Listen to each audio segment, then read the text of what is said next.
Prions. Père Céleste, nous te sommes reconnaissants ce soir de ce que tu es toujours le grand je suis, pas le j'étais ou le je serai. Tu es notre Dieu, au temps présent, et tu es le même hier, aujourd'hui et éternellement, le Dieu immuable. Nous te remercions parce que nous avons le privilège de savoir cela, et cela nous a été révélé par le Saint-Esprit. Et il nous a scellés avec lui dans le royaume de Dieu, par le signe qu'il nous a laissé. Nous en sommes tellement reconnaissants. Bénis-nous ce soir, alors que nous nous attendons à toi. C'est au nom de Jésus que nous faisons cette prière. Amen. Vous pouvez vous asseoir. Je dois placer quelques-uns de ces mouchoirs de ce côté-ci. Juste, nous allons prier pour les malades les autres soirs, si le Seigneur le veut. Nous allons le faire. Toutefois, j'ai dit à Billy, il est arrivé un peu tard ce soir, alors il n'a pas pu distribuer les cartes de prière, mais nous avons pensé peut-être le faire quand même pendant que je ferai un appel à l'hôtel ou autre chose. Nous pourrons faire cela.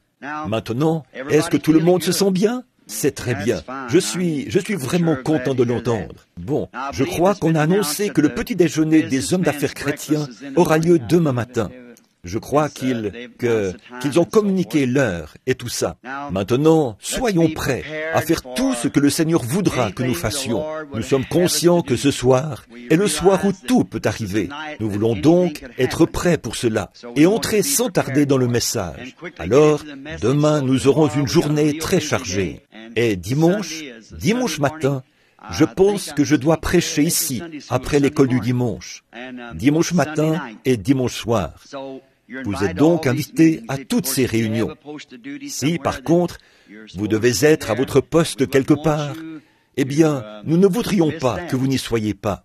J'ai un mariage bientôt, soit demain, soit le jour suivant. Dimanche matin, c'est ça. Je dois marier un couple de mon tabernacle. Alors, ça aussi, c'est quelque chose de prévu. Et maintenant, priez pour nous, alors que nous nous proposons de lire dans la parole de Dieu, et que nous abordons le message sans plus tarder. On voulait que j'arrive tôt, à cause de tous ces gens qui sont debout. Nous lirons donc dans Ésaïe, chapitre 7. J'aimerais lire à partir du verset 10. L'Éternel parla à Achaz et lui dit, « Demande en ta faveur un signe à l'Éternel, ton Dieu. Demande-le, soit dans les lieux bas, soit dans les lieux élevés. » Et Achaz répondit, « Je ne demanderai rien, je ne tenterai pas l'Éternel. » Ésaïe dit alors, « Écoutez, maison de David, c'est trop peu pour vous de lasser la patience des hommes, que vous lassiez encore celle de mon Dieu? C'est pourquoi le Seigneur lui-même vous donnera un signe. Voici, une vierge deviendra enceinte. Elle enfantera un fils, et on lui donnera le nom d'Emmanuel. » Si je devais intituler ce sujet sur lequel parler pendant quelques instants ce soir, en me servant de ces notes que j'ai écrites cet après-midi, j'aimerais parler sur prendre pour sujet le super signe.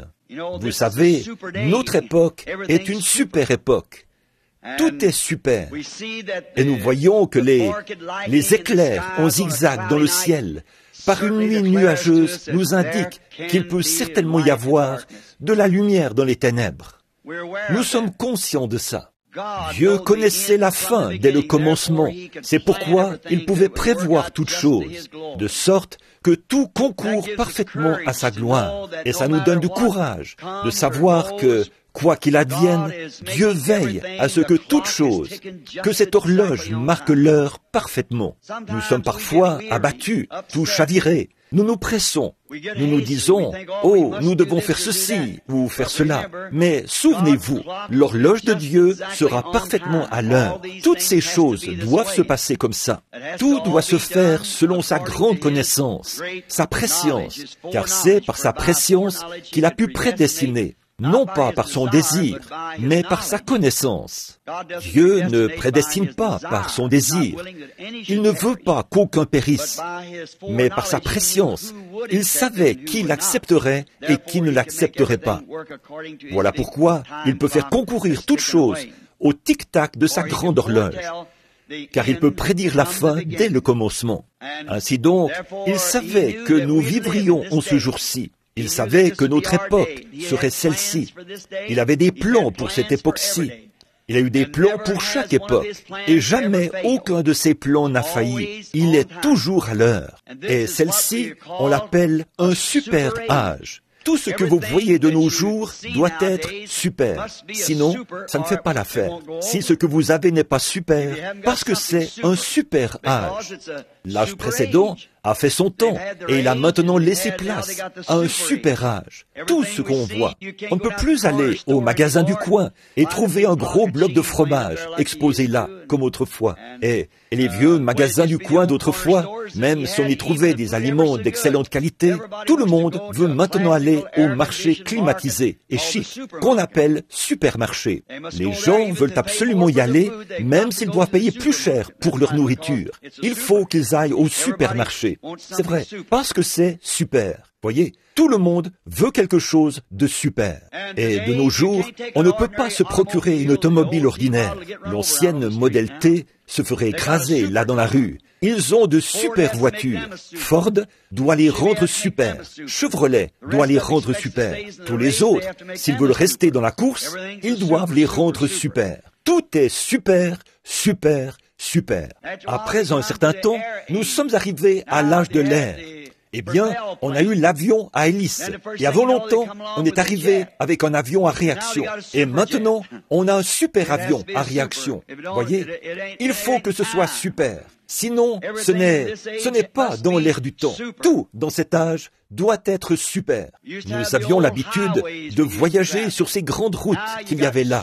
Maintenant, on a de super autoroutes. Il doit y avoir 4 ou 5 voies pour aller dans un sens et 4 ou 5 voies pour aller dans l'autre. Sinon, on se fait heurter. Voyez, on doit avoir ces choses, car c'est un super âge, une super époque. Tout doit faire partie de ce qu'il y a de super. Nous pensons même avoir de super gens, ou plutôt, certaines personnes pensent être super, ou du moins, elles cherchent à se comporter comme si elles l'étaient. Une super race, une race qui veut dominer sur l'autre, de super églises, de super dénominations. Tout devient super. Si ce n'est pas super, eh bien, ça ne fait pas l'affaire. Je pense que même les femmes adoptent un super accoutrement dans cet âge moderne. Ces chaussures à l'ancienne mode, il y avait du cuir là-dedans. On les achetait pour à peu près $3 la paire. C'étaient les meilleurs sur le marché. Il y avait plus de cuir là-dedans qu'il y en a dans une douzaine de paires aujourd'hui. Celles qui vous coûtent $25. Mais il faut que ce soit un super genre. Vous savez, des talons à peu près hauts comme ça, les orteils à découvert. Mais c'est super. Vous voyez, c'est la mode. Il vous faut pratiquement avoir de super formes pour marcher avec. Vous voyez, c'est vrai. Je trouve que tout est devenu fou. Vous voyez, mais c'est un super âge. C'est une super époque. Tous ces signes indiquent une obscurité spirituelle. Nous voyons se produire toutes ces choses. Super, super, super. Si seulement nous pouvions nous en rendre compte. On est pressé, on doit arriver là. Et que fait-on une fois arrivé? On avait l'habitude de rentrer du travail à pied. Les enfants avaient l'habitude de se rendre à l'école à pied. Et maintenant, ils ont des autobus qui viennent les chercher à la porte pour les amener à l'école et les ramener de l'école. Et puis, on investit un $500,000 dans une salle de récréation pour leur permettre de faire un peu d'exercice. Sans quoi, ils meurent. Eh bien, ils avaient l'habitude d'en faire quand ils marchaient pour aller à l'école. Un super âge. C'est vrai, ça, n'est-ce pas? Il en faut même pour les églises. Il n'y a pas assez d'activité parmi les gens. On doit leur faire une pièce où ils peuvent tous jouer et sauter en l'air. Avant, c'était l'esprit qui leur faisait faire ces choses. Mais maintenant, ils doivent se rendre là-bas. C'est une sorte de super moment. Voyez, tout cela mène à une obscurité spirituelle, la grande époque dans laquelle nous vivons. Vous savez, son peuple, le peuple de Dieu de la Bible, a toujours été averti par Dieu. Il doit guetter les signes du temps. Jésus, quand il était sur terre, il a dit aux pharisiens de son époque, il a dit, « Vous, pharisiens aveugles, il a dit, vous sortez le soir, vous observez et voyez que le ciel est clair et rouge. Il a dit, demain, direz-vous, il fera beau. Et il a dit, ensuite vous sortez, et le ciel est sombre, il semble en colère. Et là, demain, il y aura de l'orage. Il a dit, vous savez discerner l'aspect du ciel, mais le signe du temps, vous ne pouvez le discerner. Il a dit, si vous me connaissiez, vous connaîtriez aussi mon jour. Si vous aviez connu Moïse, il a dit, vous m'auriez connu. Parce que Moïse a écrit à mon sujet. En d'autres termes, comme je le disais, ils auraient reconnu que l'écriture qui devait s'accomplir en ce jour-là était en train de s'accomplir. Mais ils n'ont pas reconnu cela. Ils avaient le regard tellement fixé sur leur tradition et ces choses qu'ils ne pouvaient pas voir l'écriture même qui se dévoilait devant eux. C'est à cela que j'aimerais comparer cet âge. Parfois, même parmi de braves gens, il y en a qui manquent de voir cela. Ils s'éloignent tout simplement. Et en toute honnêteté, cela me découragerait si je ne savais pas ce que Jésus a dit à ce sujet. Personne ne peut venir si mon Père ne l'attire. Et tous ceux que le Père m'a donnés viendront. Ils ne seront jamais capables de voir cela. Il a dit, Ésaïe a bien parlé de vous en disant, vous avez des yeux et vous ne voyez pas, des oreilles et vous n'entendez pas. Ça fait vraiment pitié. Mais c'est comme ça qu'ils étaient. Et maintenant, nous voyons à peu près la même chose aujourd'hui, quand nous savons que nous vivons à l'heure où une obscurité profonde doit couvrir la terre, ainsi que les gens. Et nous voyons que toutes ces réalisations modernes et toutes ces choses de ce super âge dans lequel nous vivons, tout cela ne fait qu'indiquer une obscurité profonde dans le domaine spirituel. Nous sommes dans l'âge de l'église de Laodicée, où les gens sont tièdes. Ils peuvent bien aller à l'église, et c'est ce que font les gens, et ils semblent avoir le zèle pour aller à l'église. Mais pour ce qui est d'avoir la moindre connaissance de l'esprit, de l'heure à laquelle ils vivent, certains sont complètement aveugles à ces choses. Quoi que Dieu fasse, et combien même ce serait prouvé par sa parole, ils ne peuvent tout simplement pas voir cela. Je me demande si ça ne ressemble pas un peu à ce qu'il avait dit. Nous avons des yeux, mais ne voyons pas. Nous devrions regarder autour de nous et voir que toutes ces choses qui se passent indiquent que la fin est proche, parce que ce sont ces choses qui ont été prédites pour cette époque. J'aimerais que vous remarquiez l'immuable continuité de la parole de Dieu et de ses œuvres. Voyez, il ne change jamais son programme. Il ne change jamais ses voies. C'est tout à fait parfait. Les Écritures sont dans une parfaite continuité. Tout ce que Dieu fait est en continuité avec les choses qu'il a déjà faites. Voyez? Et ce qu'il a fait une première fois, eh bien, il en fera de même une deuxième fois. Et pour bien vous le prouver, il a établi des lois pour la terre. Et il a toujours donné un signe à son peuple avant qu'un événement arrive. Eh bien, c'est ce qu'il a toujours fait. Et il le fera toujours, parce qu'il est le Dieu immuable. Je suis Dieu, il a dit, je ne change pas.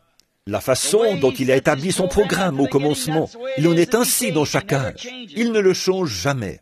Eh bien, il a déterminé que la rotation du monde se ferait en 24 heures.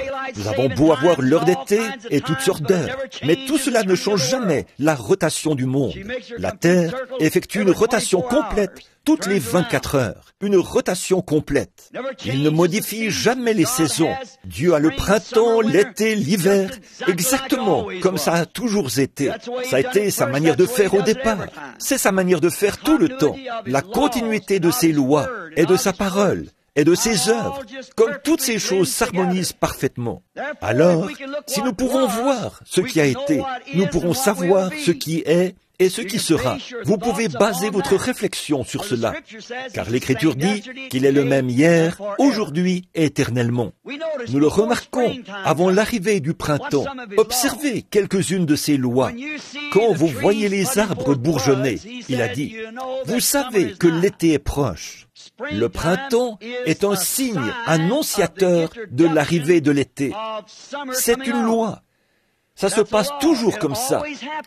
On n'a pas l'été, puis, à peu près au moment où arrive l'hiver, les feuilles qui apparaissent. Non, on a d'abord les feuilles, parce qu'elles sont un signe annonciateur de ces lois de la nature, de l'arrivée du printemps. Ça ne rate jamais. Quand vous voyez les arbres commencer à devenir tendres au niveau de l'écorce et les petits bourgeons commencer à se gonfler, vous savez que c'est un signe qui indique que le printemps est là, qu'il s'installe. Quand vous voyez l'automne, avant qu'il y ait de la gelée ou quoi que ce soit d'autre, et les feuilles qui tombent des arbres, vous dites, bon, c'est bientôt l'automne. Comment le savez-vous? Parce que les feuilles tombent. La nature se prépare pour cela. C'est pareil chaque année. Les changements atmosphériques, c'est aussi un signe qu'il nous donne. On peut sortir et observer, comme il l'a dit. Vous voyez que le ciel est d'un rouge sombre. Demain, il y aura de l'orage. Et ça, il ne le change jamais. Il nous avertit toujours. On peut sentir l'air commencer à s'humidifier longtemps avant l'orage. Et observez comme toute la nature s'accorde avec cela. C'est un signe. Comme je l'ai souvent dit, même s'il n'y avait pas de Bible, j'aurais su qu'il y avait un Dieu. Juste en observant le fonctionnement de la nature, ce sont ses lois. Elles sont toutes en continuité, les unes avec les autres. Sa parole est dans une continuité. Elle ne peut pas faillir. Ses signes sont en continuité avec le temps. Les signes s'accordent avec la Bible.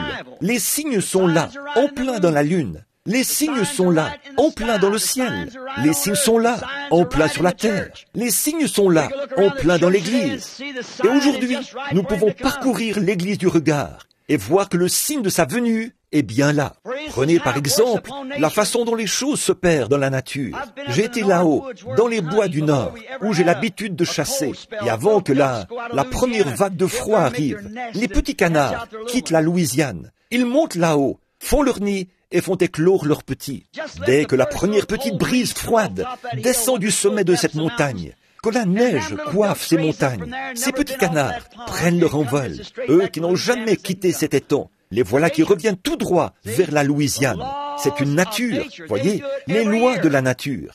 Ils font cela tous les ans. Et alors, avant longtemps, quand le soleil brûlant de la Louisiane se met soudainement à taper, ici en Louisiane, regardez-les se rassembler tous, se regrouper de nouveau et retourner tout droit vers les montagnes. Observez les oies près d'ici, au Texas, où elles vont en grand nombre. Il nous est déjà arrivé d'avoir à arrêter la voiture en pleine route. Elles ne se préoccupent pas de qui que ce soit. Elles ne pensent qu'à s'en aller. Elles sont en réveil. Quand elles sont toutes réunies, vous n'avez jamais entendu pareil bruit. Quand elles se rassemblent, elles sont pires que des pentecôtistes. Voyez, qu'est-ce que c'est? Ce sont les lois de la nature. Voyez, elles, chaque année, elles se rassemblent, puis elles se regroupent et les voilà parties. Quand ces canards partent et que ces oies quittent le Texas, c'est que l'été est proche. C'est vrai. Et quand elles quittent le nord de la Colombie-Britannique, l'hiver est proche. Vous entendez ces oies passer là-haut, pousser des cris comme elles le font, alors qu'elles se dirigent vers le sud. Rien que de les écouter, je pourrais en pleurer, parce que je vois Dieu qui les guide. Qu'est-ce qui les guide à travers les airs où il n'y a pas de chemin, alors qu'elles ne sont rien d'autre que des bêtes?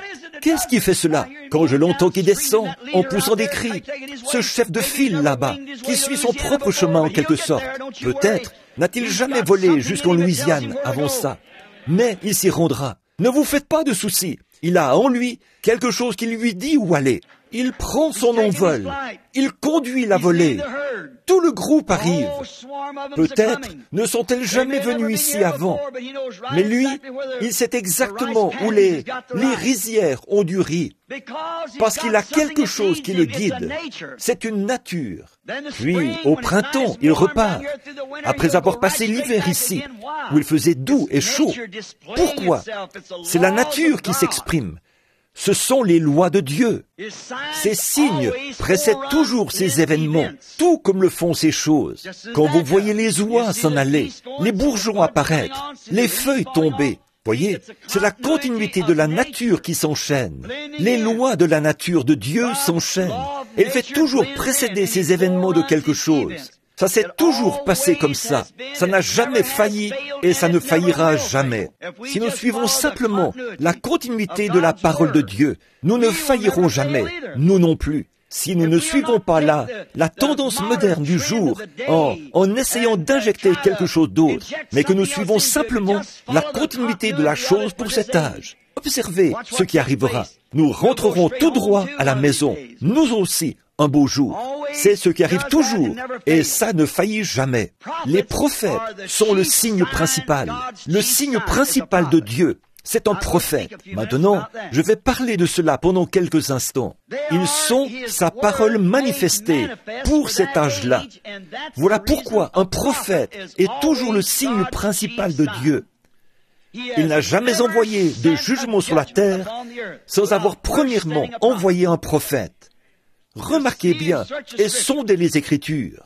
Un prophète est le signe principal de Dieu pour son peuple. C'est une personne qu'il a envoyée, une personne en particulier, comme Noé, comme Moïse et Élie et les prophètes. Il les envoie pour manifester la parole pour cet âge-là, pour donner un avertissement à son peuple, tout comme il envoie une vague de froid sur les canards pour les faire fuir du nord vers le sud. La continuité dans la nature, la continuité dans la parole. Il ne manque jamais de faire cela. Si, pour les faire fuir vers le sud, il a fallu du froid, il faudra du froid l'année suivante pour les faire fuir vers le sud. Si, pour les pousser à retourner là-bas, il faut de la chaleur, il faudra de la chaleur l'année suivante pour les pousser à retourner là-bas. Et quand Dieu est sur le point d'envoyer un jugement, avant qu'il envoie un jugement, il envoie un prophète et il manifeste sa parole. Il confirme la parole de cet âge-là. C'est ce qu'il a fait dans tous les autres âges. Il a promis de le faire dans cet âge-ci. Et il le fera dans cet âge-ci. Quoi que les gens disent, il le fera quand même, parce qu'il ne peut pas rompre sa continuité. C'est comme ça qu'il a planifié les choses. Il les a toujours faites de la même façon. Il ne manque jamais de faire les choses comme il les a faites au départ. Comme Jean-Baptiste, eh bien, 400 ans ont passé entre Malachie et Jean, pendant lesquels il n'y avait pas eu de signe, de prophète de l'Ancien Testament. Cela a été la période la plus longue, sauf au temps des juges, sans qu'il y ait de prophète. Qu'est-ce qu'il y avait?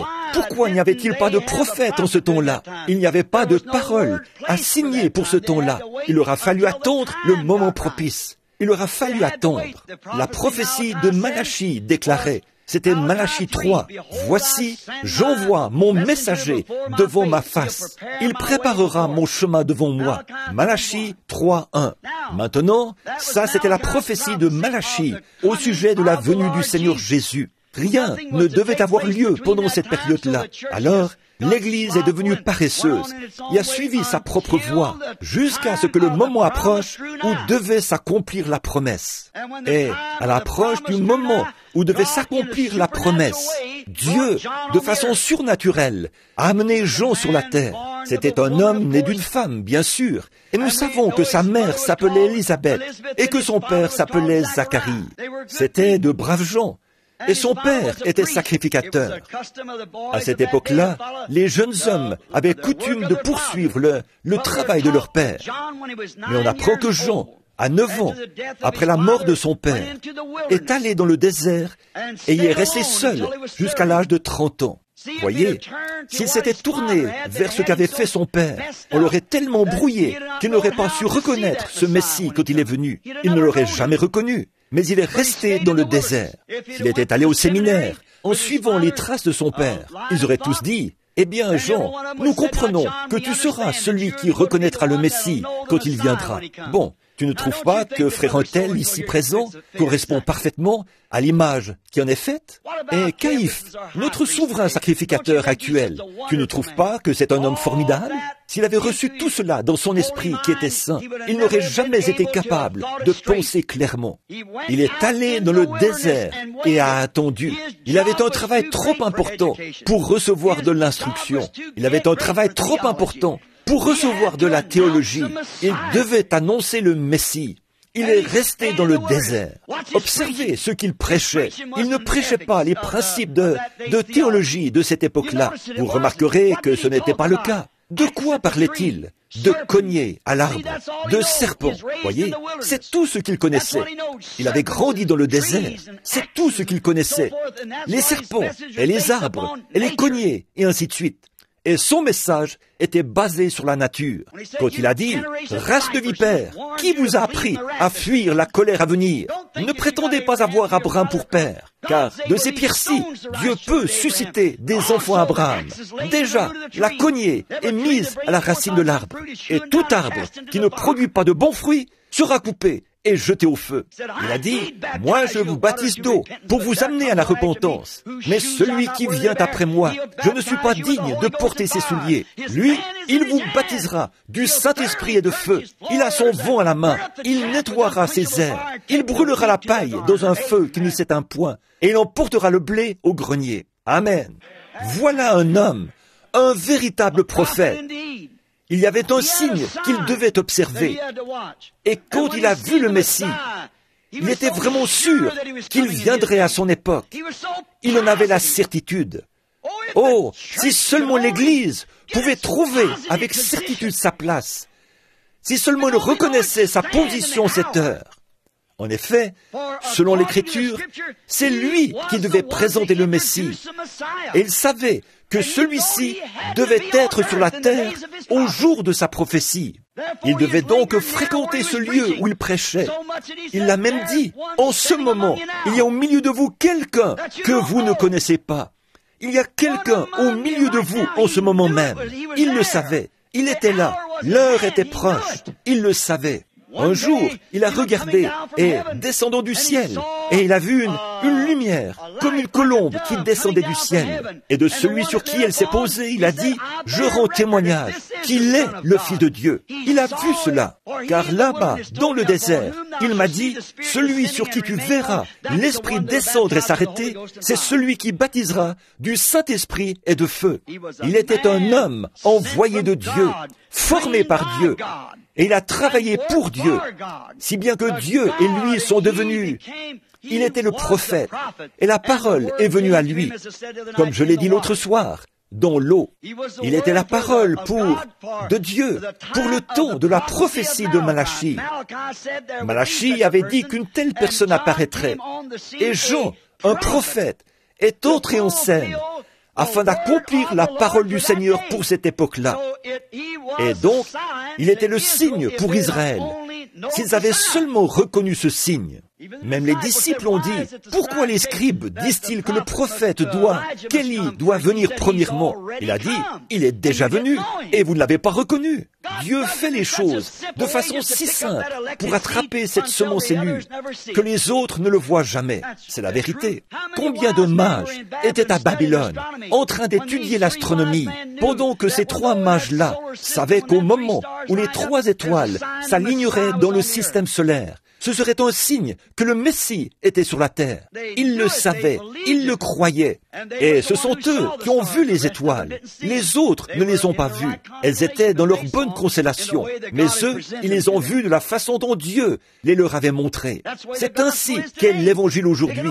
Vous ne pouvez le voir que de la façon dont Dieu vous le montre. Et si la chose vous est présentée en dehors de la continuité de la Bible, alors ce n'est pas Dieu qui vous dit cette chose. Amen. Vous ne pouvez pas faire mentir la Bible. Elle est la parole infaillible de Dieu. Et elle doit s'accorder avec la continuité du reste de sa parole. Elle ne peut simplement pas dire telle chose à un endroit et telle chose ailleurs et faire telle chose là-bas, à la fois atteindre la cible et en dévier. Il atteint la cible chaque fois. La parole le fait. Alors, il faut que tout soit conforme à la continuité du reste de la parole. C'est pourquoi sa façon de faire dans la parole a toujours été d'envoyer un prophète avant ce moment, avant qu'il confirme sa parole.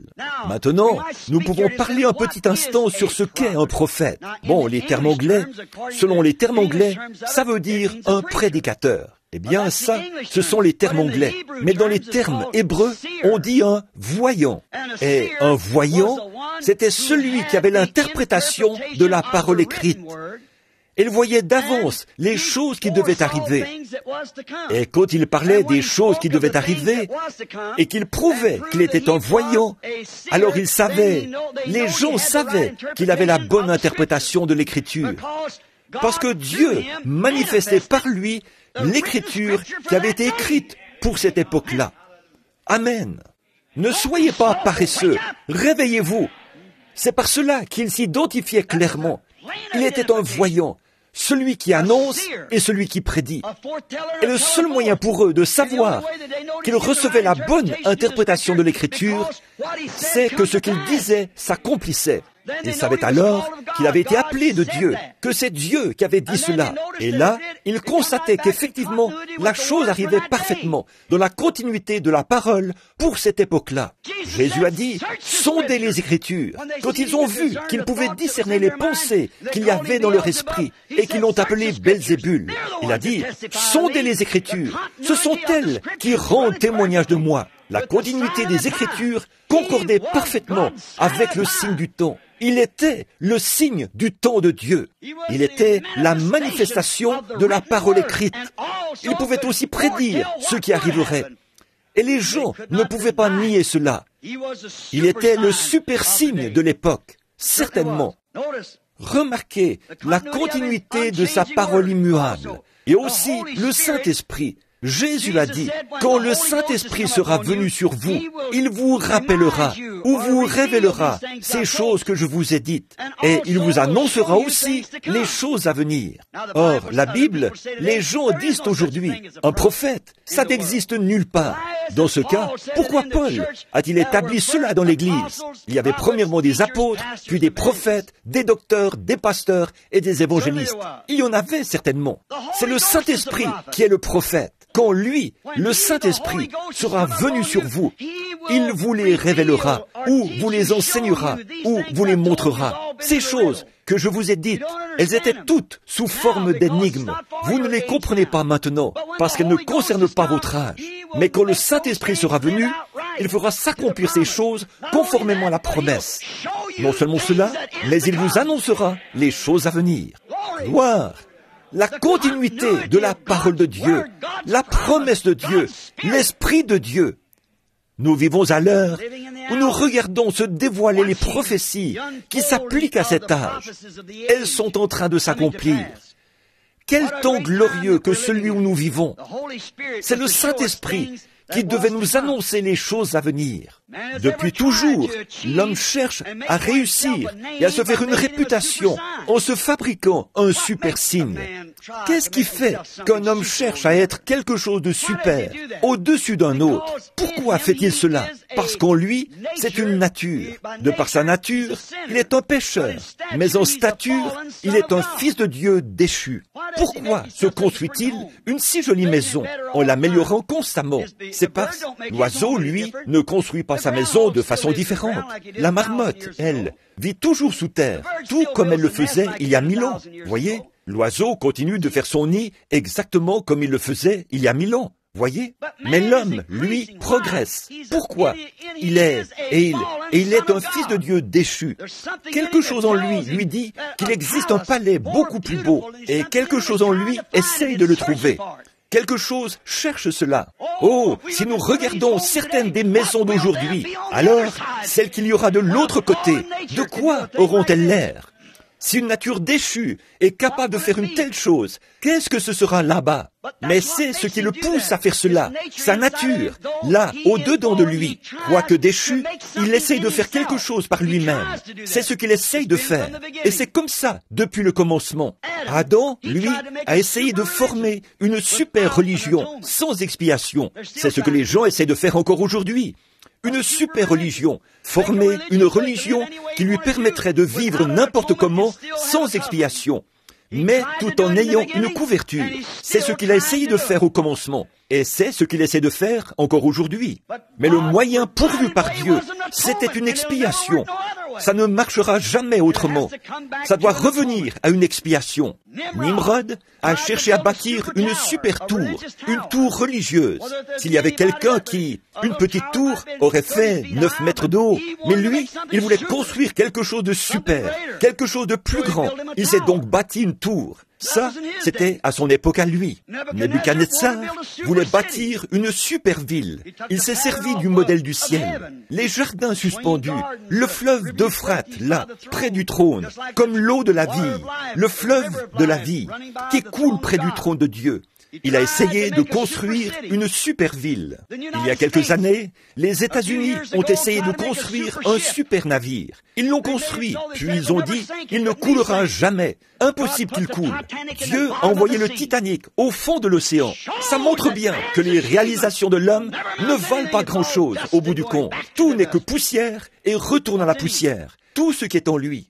Aujourd'hui, la Russie essaie de susciter un super savant capable d'accomplir des choses scientifiques pour conquérir le monde. Il n'y a pas longtemps, en France, les gens pensaient qu'ils pouvaient continuer à avoir leurs femmes, leur vin et à se payer du bon temps. Alors ils se sont construits ce qu'on a appelé une ligne Maginot. Ils ont braqué tous leurs canons sur l'Allemagne, l'ennemi juré. S'ils osent s'approcher, nous vivrons comme bon nous semble, et nous construirons une grande ligne, une super ligne par ici. On la construira en béton, on braquera nos canons, et s'ils osent venir, on appuie sur un bouton, ça ouvre le feu, et les explosions les renvoient en Allemagne. L'Allemagne l'a contourné. Ils avaient oublié. Nous aussi, nous avons oublié. Dieu, par sa main puissante, montre à ce monde qu'il ne peut pas subsister. Mais les gens veulent un super signe. Ils se sont construits une ligne Maginot et l'Allemagne l'a contournée parce qu'ils avaient oublié. Ils auraient pu installer le canon sur une tourelle, le faire pivoter de l'autre côté et tirer. Ils avaient oublié de le faire. C'est exactement ce que l'Église oublie aujourd'hui. Ils ont une super Église, ils ont une super dénomination, ils ont des membres vêtus de super habits, ils ont tout ce qu'ils veulent, et de super prédicateurs, avec un super niveau d'instruction. Mais vous oubliez que la parole de Dieu ne peut pas faillir.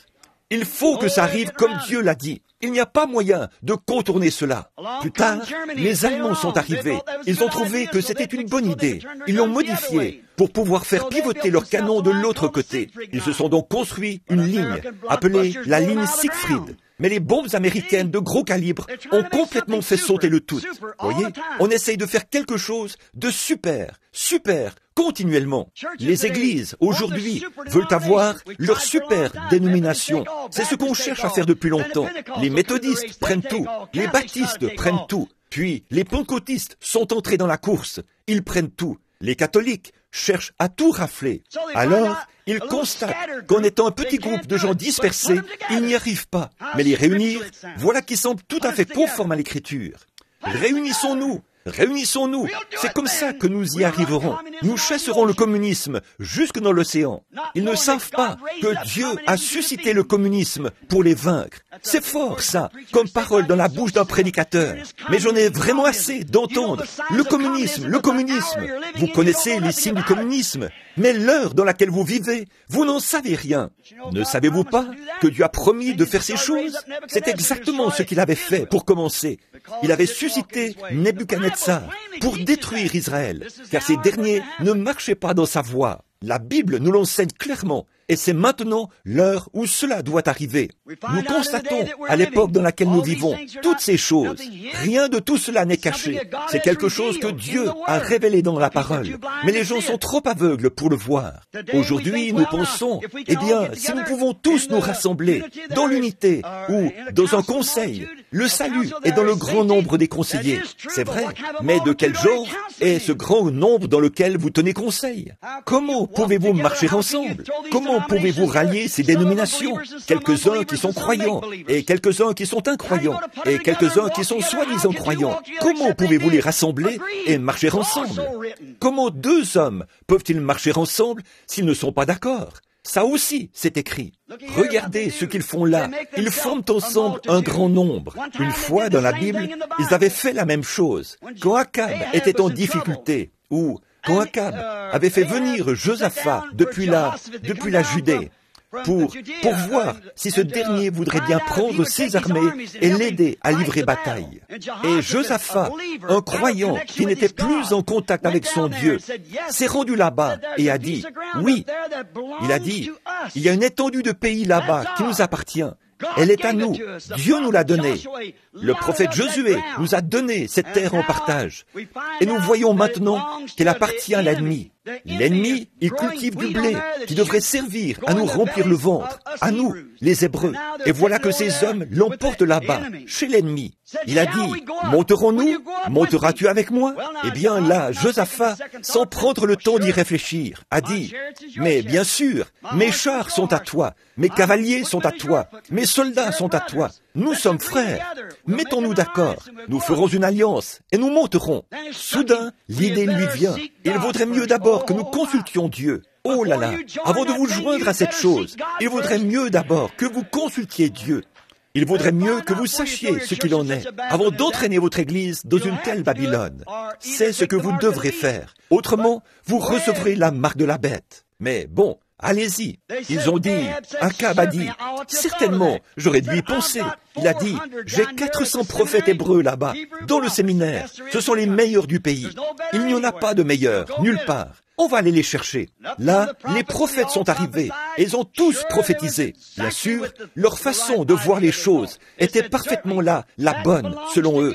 Ils ont dit, certainement, cela appartient à Israël. Si Dieu l'a donné à Israël, cela appartient à Israël. Mais pour que Dieu vous donne ces choses, il y a des conditions. C'est ce que je pense. Des dons de l'Esprit dans l'Église aujourd'hui. Tant de gens disent que les dons, ils sont indispensables. Mais ils ne s'y trouveront que sous certaines conditions. Il n'y a pas longtemps, un prédicateur célèbre m'a dit, « Pourquoi n'arrêtez-vous pas de vous en prendre aux femmes et aux hommes pour ceci, cela ou autre chose ?» Il a dit, « Ils vous considèrent comme un voyant, comme un prophète. » Il a dit, « Pourquoi ne leur enseignez-vous pas comment recevoir le Saint-Esprit et de grands dons ?» J'ai répondu, ça leur servirait à quoi? Il a dit, ce que vous devriez faire, c'est leur enseigner de meilleures choses, plutôt que d'essayer de leur dire comment ils doivent couper leurs cheveux et porter leurs vêtements et tout ça. Vous ne devriez pas faire cela. J'ai répondu, comment vais-je pouvoir leur enseigner l'algèbre alors qu'ils ne veulent rien entendre de leur ABC? Voyez, comment allez-vous vous y prendre? Dieu donne ses dons sous certaines conditions, et ce pays appartenait à Israël, à condition qu'ils restent fidèles à Dieu. Mais regardez le renégat qui leur servait de pasteur là-bas. Il avait laissé entrer l'idolâtrie et toutes ces choses. Mais ces prophètes croyaient que cela appartenait à Dieu, à Israël, que c'était un don fait à Israël, et qu'ils devaient donc en prendre possession. Il se passe la même chose aujourd'hui.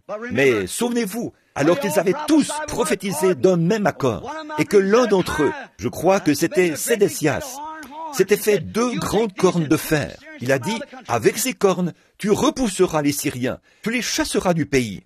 Mais cela ne convenait tout simplement pas à Josaphat, ce brave homme religieux d'une haute moralité. Il a dit, eh bien, n'en aurais-tu pas un autre? Un autre? Alors que nous en avons 400, tous les 400 d'un même accord disent, nous allons avoir un conseil des églises. Nous allons simplement faire cela. Voyez, ils étaient tous unis.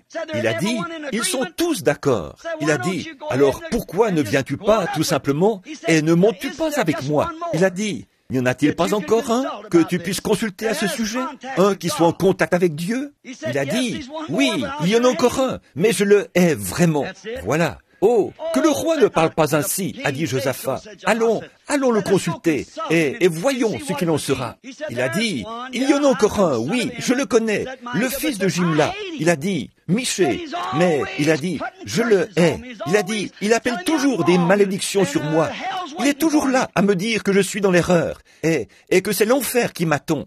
Il a dit, je déteste même l'entendre prêcher. Tous les autres ministres ne veulent pas de lui dans leurs églises. Il a dit, ça fait longtemps qu'on l'a chassé de l'association. Il a dit, je ne sais même pas où on peut le trouver. Oh, il a dit, que le roi ne parle pas ainsi. Allons le chercher. Et donc, un membre de l'association est parti à sa recherche. Il a dit, bon, Miché, voilà ta chance de récupérer ta carte de membre. Tu n'as qu'à dire la même chose que les autres. Vois-tu, si tu veux bien le faire, être du même avis que nous, à savoir que nous devons tous adhérer au conseil, nous y rallier tous ensemble. Tu seras l'un des nôtres. Oh, mais Dieu a toujours quelqu'un qui restera fidèle. Il a dit, le Seigneur Dieu est vivant. Je ne dirai que ce qu'il me dira de dire. Amen. Pour Josaphat, c'était là le signe. Vous connaissez la suite de l'histoire. Il a dit, ce que Dieu a dit, voilà. Même s'ils étaient 400 réunis en conseil contre lui, il a tenu ferme. Et pour Josaphat, c'était un signe. Alors Josaphat a refusé d'y aller. Eh bien, nous en avons vu le résultat, parce que la parole de cet homme concordait parfaitement avec la parole que le prophète avait prophétisée pour l'époque d'Akab. Puisqu'il a pris le juste Naboth et qu'il l'a fait mourir, et tout ça, Dieu lui a dit, par le prophète Élie, les chiens lécheront ton sang. C'est exact. Et les choses qui allaient se passer, et comment ils mangeraient Jézabel. Il a prophétisé. C'était la parole. Et Michée était celui qui pouvait accomplir cela. Amen. Il était un signe prophète. Pour cette époque-là, si seulement les gens l'avaient écouté, ça n'a jamais failli. Dieu en envoie toujours un. Tout le monde désire toujours recevoir un signe. Nous sommes censés chercher des signes, c'est vrai, mais des religieux, des signes scripturaires, pas des signes religieux, des signes bibliques. Tout le monde allait être en quête d'un signe, et on savait que cette époque serait une super époque. Dieu avait vu la fin dès le commencement. Alors il a dit, je leur donnerai un signe, un super signe. Je leur donnerai un signe éternel. Amen. Je leur en donnerai un qui ne faillira jamais et qui ne disparaîtra jamais. Amen. Ils veulent un signe. Alors, je leur en donnerai un super signe. Il n'est pas venu dans les raffinements du monde, de la façon dont les gens s'attendaient à le voir venir. Mais qu'est-ce qu'il a dit? Une vierge concevra. Amen. C'était un signe. C'était un super signe. Une vierge concevra. Amen. Un super signe. Pas un signe naturel, mais un super signe. Une vierge qui conçoit. Voyez, un signe surnaturel. Surnaturel. C'était un super signe, car jamais une vierge ne l'avait fait auparavant. Mais elle concevra. Qu'est-ce que ce serait? On l'appellera Emmanuel. Comment cela se verra-t-il? Dieu et l'homme deviendront un. Le voilà, le super signe. Oh Dieu, si seulement le monde pouvait voir cela, que Dieu et l'homme sont un. Le super signe, c'était ce premier homme en qui Dieu a pu entrer. Tout ce que Dieu était, il l'a déversé en Christ. Et tout ce que Christ était, il l'a déversé dans l'Église. Le super signe, Dieu et l'homme réunis. Voilà ce que serait le super signe du dernier jour, alors que toute la Bible devait s'accomplir dans les derniers jours. Un super signe, une vierge concevra. Et cette conception, quand il sera enfanté, ce sera Dieu manifesté en chair, un super signe. Il n'y croit toujours pas, mais c'est quand même arrivé. Encore aujourd'hui, c'est un super signe. Remarquez, le super signe. Les gens ont des surhommes aujourd'hui. Ils ont des histoires fictives sur des surhommes et des super choses en tout genre. Mais l'Église a un super signe. Dieu, de retour dans l'Église, manifesté dans la chair humaine. Dieu uni à l'homme, sans contredit, son super signe. Remarquez, le signe éternel, un signe infaillible qui ne faillira jamais. L'homme est, la parole et l'homme deviennent un. Quand la parole de Dieu et l'homme deviennent un, comme le déclare Jean, chapitre 1.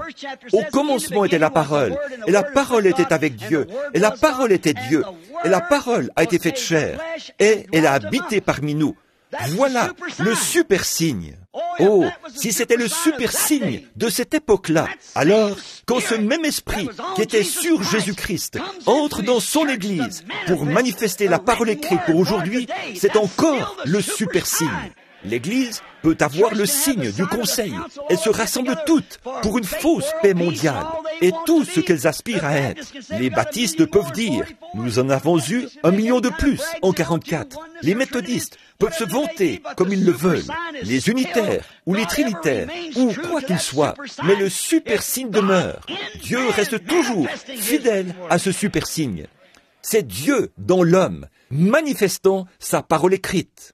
Sa parole, quand le Saint-Esprit sera venu sur vous, il vous révélera ces choses, il vous les montrera, et il vous annoncera les choses à venir. Hébreux 13:8, Jésus-Christ est le même hier, aujourd'hui et éternellement. Exactement. Il était la super postérité d'Abraham, le super fils. Abraham a eu un fils qu'il a engendré par la chair naturelle. C'était Isaac. Puis il a eu un autre fils. Et c'est par la foi qu'il a eu ce fils. Jésus, il était fils d'Abraham, fils de David, fils de Dieu. Il avait vu cela d'avance dans la vision, la foi dans sa parole promise. représenté dans les derniers pour représenter dans ces derniers jours Abraham. Nous sommes censés être la postérité d'Abraham. Si nous sommes morts en Christ, nous sommes la postérité d'Abraham. Et nous sommes héritiers avec lui, selon la promesse. Or, pourquoi ce super signe a-t-il été donné à Abraham? Parce que c'est ce qui allait se produire comme super signe du dernier jour. Il faut que ce soit manifesté. Dieu avait montré à Abraham la fin dès le commencement et ce qui allait se passer. Dieu manifestait dans l'homme son super fils de la foi. Les hommes ne pourraient pas faire périr ce fils-là. Ils pourraient faire périr Isaac, ils pourraient faire périr Jacob et leurs successeurs après eux. Mais ce super fils, on ne pourrait pas le faire périr. Abraham, la postérité d'Abraham, cette foi que, non pas la postérité naturelle, mais la foi qu'Abraham avait reçue, non par la loi de la circoncision, mais par la foi dans la parole, le super-fils de la foi d'Abraham, qui était Jésus-Christ. Or, tous ses autres fils sont morts, mais ce fils-là, on ne pouvait pas le faire mourir. On l'a fait mourir, mais il ne pouvait pas rester mort. La tombe n'a pas pu le retenir. Il est le même hier, aujourd'hui, éternellement. Remarquez, Genèse 22, 16 et 17, là-haut sur la montagne, que Dieu avait indiqué à Abraham. Et là, dans le désert, il a vu un bélier retenu par les cornes. Remarquez, on va faire vite là. Après qu'il a pris Isaac et qu'il l'a ligoté, lui qui était son fils naturel, il l'a couché sur l'autel pour lui ôter la vie. Et là, il était sur le point de lui ôter la vie, obéissant par amour pour Dieu. Et à ce moment-là, quelque chose s'est passé. Il a entendu une voix qui a dit, « Abraham, n'avance pas ta main, car je sais que tu m'aimes. » Et là, il a entendu derrière lui le bêlement d'un bélier qui était retenu par les cornes dans le désert. Il a donné à ce lieu le nom de Jéhovah Jireh. Remarquez, Dieu a dit, « Et ta postérité ». Donc, la postérité d'Abraham possédera les portes de ses ennemis. Il s'emparera des portes, possédera les portes. Il l'a promis. Eh bien, c'est précisément ce que sa postérité naturelle a fait. Toute la postérité naturelle d'Abraham, c'étaient les prophètes qui sont venus après lui. Il y a eu Moïse, de la postérité d'Abraham. Il était dans l'exercice de ses fonctions. Et là, il est arrivé devant la porte. Il est arrivé devant la porte, la mer Rouge, après avoir instruit les enfants d'Israël au sujet de ce pays promis, que Dieu leur avait promis. Il était le prophète de Dieu. Il avait été manifesté devant le peuple en tant que prophète de Dieu. Par lui, Dieu avait créé. Par lui, Dieu avait opéré toutes sortes de signes et de prodiges. Et il s'en est tenu fermement à la parole de Dieu, parce qu'il avait cherché Dieu en premier lieu. Et il connaissait sa position. Il savait qu'il était né pour cet âge-là, afin de manifester la parole de Dieu en ce temps-là. Et là, précisément, dans l'exercice de ses fonctions, il s'est retrouvé face à une chose qui lui a fait perdre ses moyens. C'était la mer Rouge. Eh bien, que s'est-il passé? D'après la promesse, la postérité d'Abraham devait posséder les portes de ses ennemis. Alors, quand la mer Rouge s'est avérée être une porte qu'il ne pouvait pas franchir, Dieu est entré en scène. Il s'est emparé de la porte et l'a emportée. Et Moïse a traversé la mer à pied sec. Sa postérité a possédé cette porte. Les enfants hébreux ont possédé les portes devant la fournaise ardente qui n'a même pas pu les brûler. Daniel a possédé les portes de ses ennemis devant la gueule des lions qui n'a pas pu s'ouvrir pour le dévorer. Une fois, Samson, qui était pris dans un groupe de gens, l'avait encerclé dans la ville. Et là, il a arraché ces grandes portes fixées dans le roc, les a mises sur ses épaules et il est monté au sommet de la montagne. Comment a-t-il fait? Il était encore sous l'alliance. Il avait encore ses tresses qui pendaient. La promesse était encore là et il possédera les portes de son ennemi. Amen. Bien sûr, certainement. Tous ces gens-là sont morts. Ces braves combattants de la foi, ils sont tous morts. Alors, la super postérité d'Abraham est entrée en scène. La postérité royale, la super postérité royale.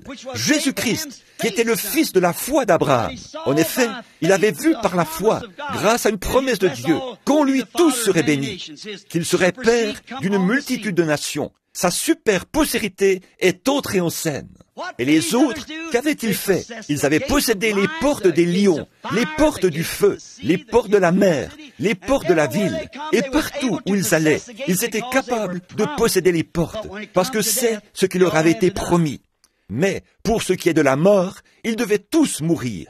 Finalement, la postérité royale est arrivée. Lui, il n'a pas seulement possédé les portes de l'ennemi, mais il a possédé les portes de la mort, du séjour des morts et de la tombe.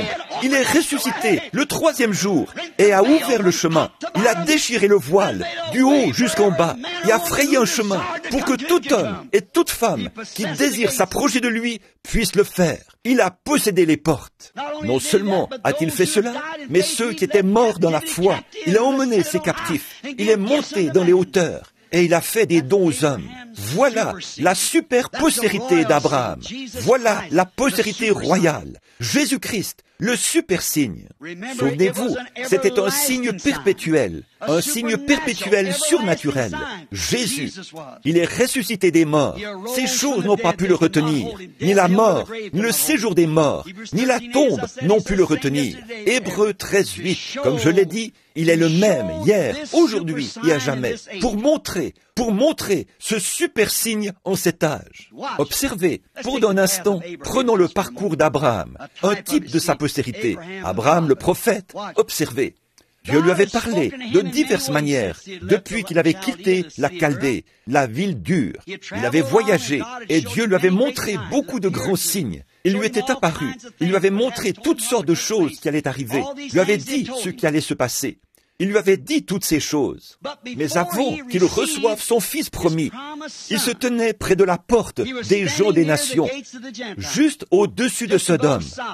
Et avant qu'il reçoive son super-fils, ou son fils qui, bien sûr, par sa naissance, allait être un super-fils, avant qu'il le reçoive, pas le fils royal là, mais voilà, avant qu'il reçoive son fils, il a reçu le super signe. Qu'est-ce que c'était? Dieu est descendu le rencontrer sous la forme d'un homme. Remarquez cet homme qui s'est entretenu avec lui, qui s'est tenu près de la tente, là où il était, et qui a accompli un super signe. Et quand son super-fils est entré en scène, son super-fils a accompli le même signe pour montrer qu'il était la super postérité d'Abraham. Gloire! Et il a promis la même chose pour les derniers jours. Voyez-vous ce que je veux dire? Abraham, juste avant l'arrivée du fils promis. Et c'est aussi ce que nous attendons maintenant. Nous, la postérité d'Abraham, sa postérité royale. Là, c'était la postérité naturelle. Ici, c'est la postérité royale. Quand ceux qui étaient la postérité naturelle ont reçu leur signe, ils l'ont rejeté, tout comme le feront tous, sauf la postérité royale. Car, en effet, la postérité de l'Église le rejettera de nouveau. C'est ce qu'ils ont toujours fait. Mais, remarquez, quel genre de signe était-ce? Regardons simplement et voyons ce qu'était le super signe. Un homme s'est approché. Ils étaient 3. Et avez-vous remarqué, lorsqu'Abraham a vu 3 hommes arriver, il est sorti et a dit, « Mon Seigneur, passeras-tu loin de moi? Entre et assieds-toi, permets que j'apporte un peu d'eau pour te laver les pieds, et prends un morceau de pain. Tu pourras ensuite vaquer à tes occupations. » Il a vu 3 hommes arriver, et il a appelé les 3 un, en disant, « Seigneur, Lot, l'église dénominationnelle, là-bas à Sodome. » Il a vu 2 hommes arriver et il a dit, « Mais Seigneur. » Abraham savait que ces 3 sont un. Il n'y en avait en fait qu'un seul.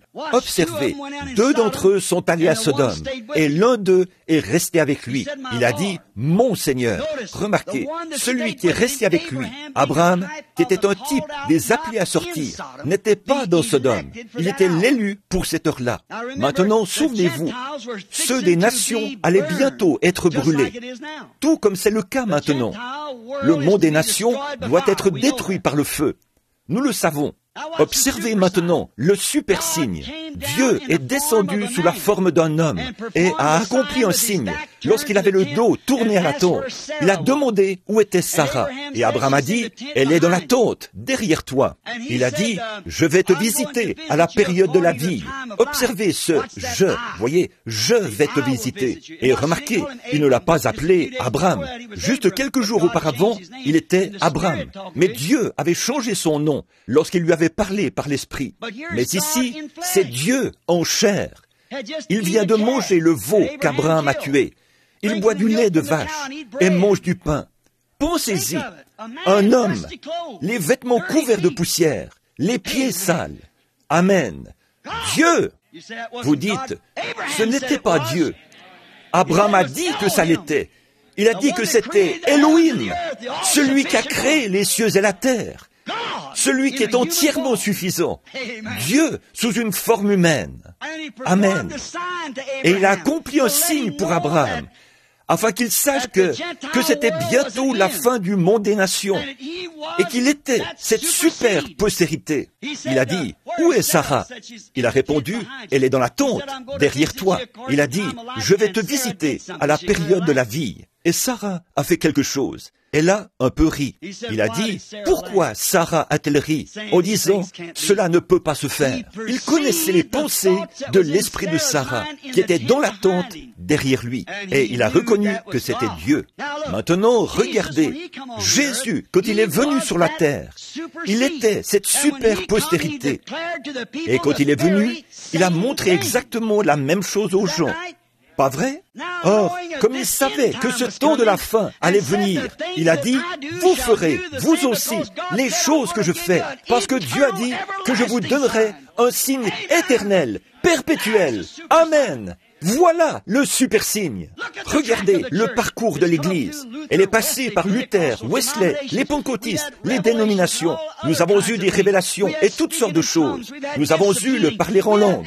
Nous avons eu les dons de guérison. Nous avons eu toutes sortes de manifestations. Mais regardez, là, au temps de la fin, avant l'embrasement et la destruction, le super signe apparaît de façon mystérieuse. Il entre encore en scène, là, devant nous. Amen. Dieu lui-même. Pas un homme, mais Dieu manifesté. Un super signe, un signe perpétuel, un signe éternel, un super signe.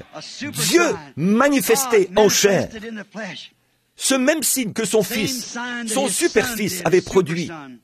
Il a promis qu'il se produirait de nouveau à la fin. Ce qui arriva du temps de Sodome arrivera de même à la venue du Fils de l'homme. Un retour du super signe. Nous avons eu toutes ces autres choses. La postérité royale d'Abraham a suivi le même parcours qu'Abraham avait suivi. Mais juste avant la destruction du monde, le super signe doit apparaître de nouveau. Un signe perpétuel, éternel de la résurrection, qui prouve qu'on n'a pas pu tuer la postérité royale, comme on avait tué Daniel et tous les autres prophètes. La tombe n'a pas pu le retenir. En effet, les autres avaient vaincu les portes de l'ennemi, le feu, le lion et l'épée, et ainsi de suite. Ils avaient vaincu tout cela, mais cette postérité royale a vaincu la mort, le séjour des morts et la tombe. Rien n'a pu le retenir. Pourquoi? Il est un super signe perpétuel. Quel est le super signe? La résurrection de Jésus-Christ, qui, 2000 ans après sa mort, se tient toujours au milieu de nous, comme il l'avait fait à l'époque. Il se manifeste dans son Église, dans la chair humaine. Il est le même hier, aujourd'hui, éternellement. Amen. Une vierge concevra, et dès lors, Dieu et l'homme seront un, unis ensemble. Un signe perpétuel, éternel, un super signe. Il vit. Jésus-Christ vit aujourd'hui. Vous me demandez comment je sais qu'il vit. Il vit dans mon cœur. Je le vois parmi nous. Toute sa postérité élue verra cela. Oui, monsieur, les élus de son époque l'ont vu. Ceux qui avaient été prédestinés l'ont vu. Au milieu de l'incrédulité, ils y ont quand même cru. Ils étaient là, au milieu des incroyants, et ils l'ont quand même confessé publiquement. Oui, tu es le Fils de Dieu, le roi d'Israël. Oh là là! Là, parmi des milliers d'incroyants, un homme qui s'appelait Simon-Pierre s'est avancé. Il lui a dit, « Tu t'appelles Simon, et tu es le fils de Joseph. Qu'est-ce que c'était, ce super signe? Voilà le prophète qui se tenait là. Voilà le super signe. Et Simon-Pierre l'a accepté. Peu importait ce que n'importe qui d'autre pouvait en dire. Cette grosse brute costaude est devenue un doux agneau devant Dieu. Remarquez, il y avait Nathanaël, un docteur, un véritable érudit, qui croyait en Dieu. Et Philippe est allé le chercher dans sa ville là-bas. Il l'a fait venir. Quand il est arrivé là où se trouvait Jésus, Jésus a dit, « Voici vraiment un Israélite dans lequel il n'y a point de fraude. » Il a dit, « Rabbi, d'où me connais-tu » C'est stupéfiant. J'ai entendu dire que mes arrière-grands-pères parlaient d'un tel et d'un tel il y a longtemps. Je n'ai jamais entendu ces choses de « Comment as-tu su qui je suis ?» Jésus a dit, avant que Philippe t'appelle, quand tu étais sous l'arbre, je t'ai vu. Un super signe. Amen. Fini les sacrificateurs et les rabbins. Il y avait là le super signe éternel de Dieu. Oui, il fallait qu'il passe par la Samarie. Souvenez-vous, il existe 3 races de gens. Le peuple de Cam, de Sem et de Japheth. Il est passé par là, chez les Samaritains. Une petite femme est sortie puiser de l'eau, là, au puits. Jésus, les premiers mots qu'il lui a adressés, c'est « Apporte-moi à boire ». Elle a dit « Tu n'as rien pour puiser », et ainsi de suite. Et la conversation s'est poursuivie. Ils ont discuté du problème racial et tout ça. Au bout d'un moment, il lui a dit « Va chercher ton mari et viens ici ». Alors elle a dit « Cet homme veut faire le malin avec moi ». Voyez, je n'ai pas de mari. Il a dit, tu as dit la vérité, tu en as eu 5, et celui avec qui tu vis maintenant n'est pas ton mari. Le super signe.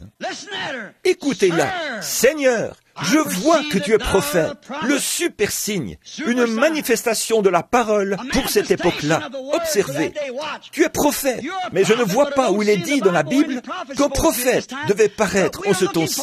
Par contre, nous attendons le Messie, et quand il viendra, il manifestera la parole promise de Dieu. Ce sera lui, cette pauvre petite femme, dans cet état-là. On savait plus sur Dieu que la moitié des prédicateurs d'aujourd'hui. Pourquoi? Elle avait été prédestinée à cela. Quand cette lumière l'a frappée, cette semence a pris vie.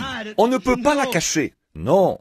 Regardez Nathanaël. Peu lui importait qui était présent. Il s'est tenu là, devant son sacrificateur, et tous ces gens, et il a dit, « Rabbi, tu es le Fils de Dieu, tu es le roi d'Israël que nous attendons. » Il a vu le super signe. Cette petite femme-là, malgré tous ses problèmes, elle a parcouru la ville à toutes jambes et a dit, « Venez voir un homme qui m'a dit ce que j'ai fait. » Ne serait-ce pas le Messie? N'est-ce pas ce que nous attendons? Le super signe. Maintenant, souvenez-vous, les gens des nations n'ont pas reçu cela en ce temps-là, mais il faut qu'ils le reçoivent, parce que Dieu ne peut pas changer sa continuité. Il doit le faire. Souvenez-vous, il l'a promis. Il a dit qu'il le ferait.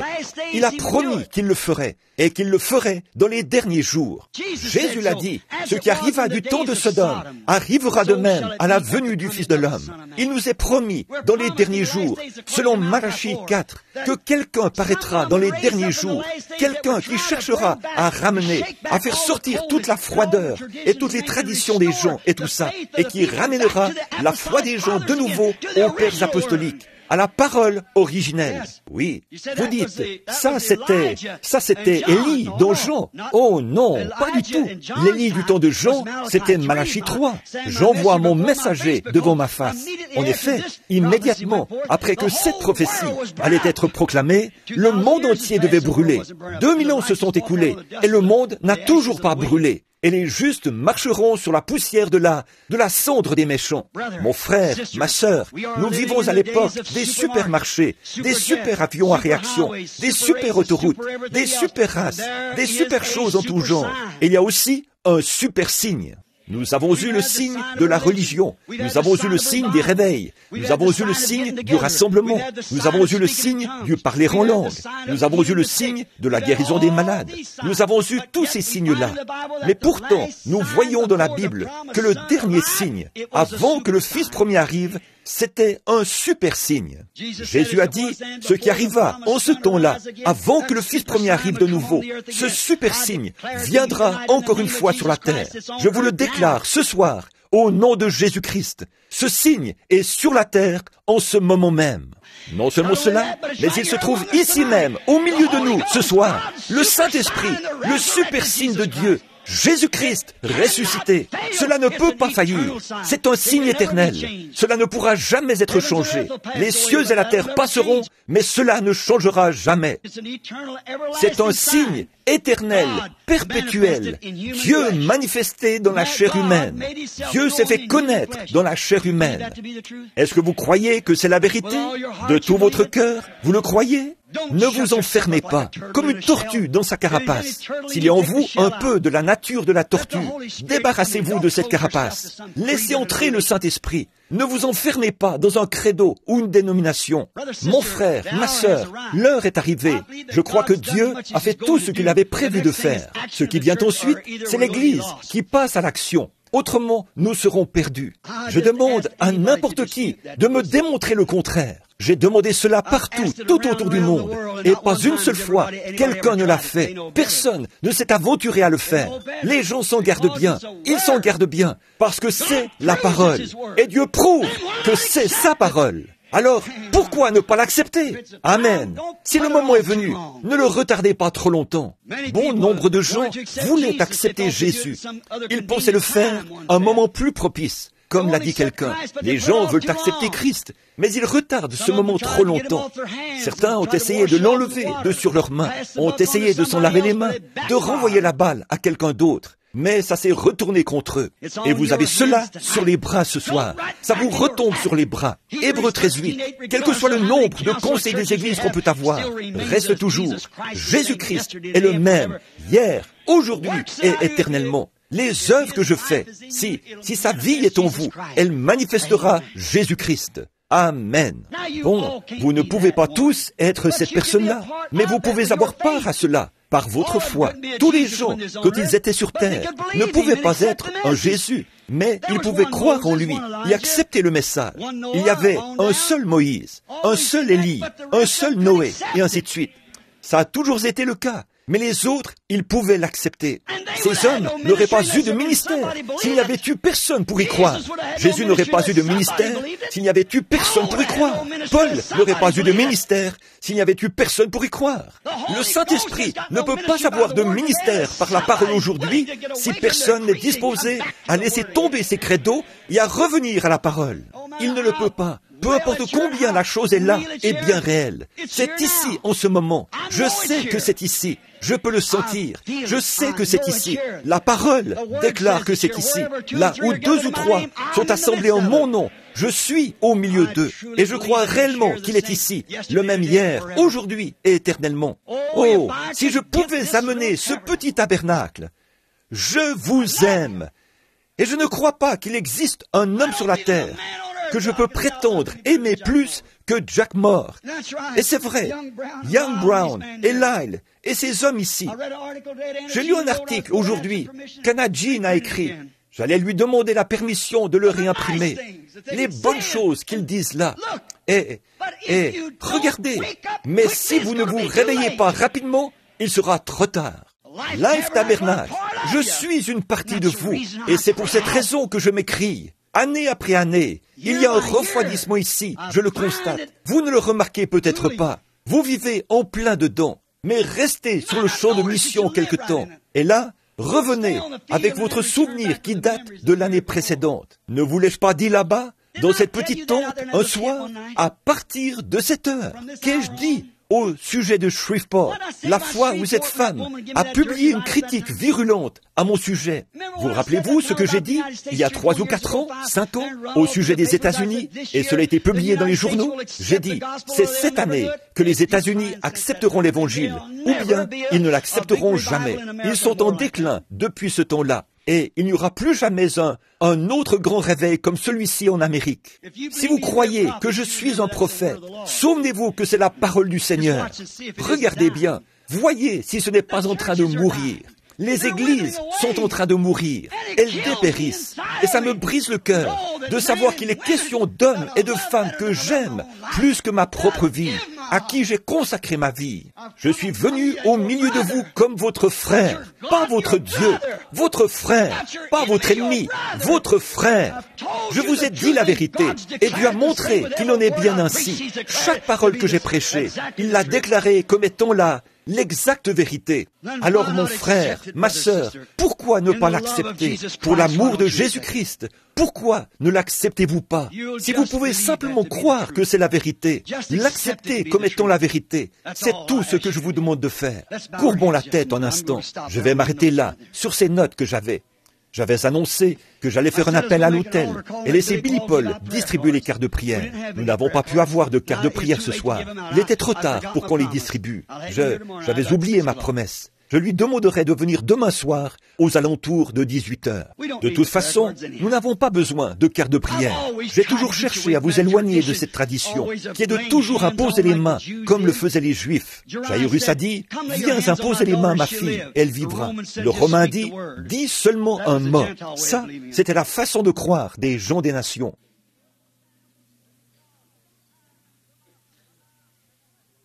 Si je vous ai dit la vérité, maintenant, écoutez ce défi. Si je vous ai dit la vérité, alors je dois me tenir ici, sur cette estrade devant vous, et vous dire ces choses. Et à quoi bon vous dire ces choses si Dieu n'est pas là-dedans? Et si c'est la vérité de Dieu, il est tenu de la confirmer. Il doit la confirmer. Il a promis qu'il le ferait. Mais allons-nous rester assis là, comme engourdis? L'esprit a-t-il, est-ce Ichabod, sur le Life Tabernacle? Est-ce que cela a été écrit sur ce tabernacle? Est-ce que cela a été écrit sur ces églises où je vais, partout dans le pays?